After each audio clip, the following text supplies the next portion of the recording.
ही खाली दिसते ही फॅमिली अहमदाबादच्या झालेल्या प्लेन क्रॅशच्या इन्सिडेंट्समध्ये मृत्युमुखी पडली. त्यांची ही शेवटची सेल्फी ठरली.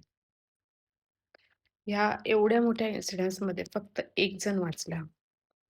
म्हणतात ना, काळ आलेला पण वेळ नव्हती आली. त्याचं नशीब, नशिबाचा भाग किंवा त्याने दाखवलेला प्रसंग सावधान त्याच्या कामी आला. पूर्णच्या पूर्ण लोकं जेवढी होती तेवढी. तो एक जण सोडला तर सगळीच्या सगळी लोकं मृत्युमुखी पडली. शिवाय मेडिकल कॉलेजचा जो काही हॉस्टेल होता तिथे, तिथे पण बिचारे जेवायला बसलेले विद्यार्थीसुद्धा या ॲक्सिडेंटमध्ये मारले गेले. सांगायचं तात्पर्य एवढंच, की कधी काय होईल आपल्यासोबत हे सांगता येत नाही. त्यामुळे जो काही क्षण आहे तो आनंदाने जगा. टेन्शन घेऊ नका जास्त. हे जे होईल ते बघता येईल. असं बोलून फुल एन्जॉय करा. आयुष्य एकदाच भेटतं.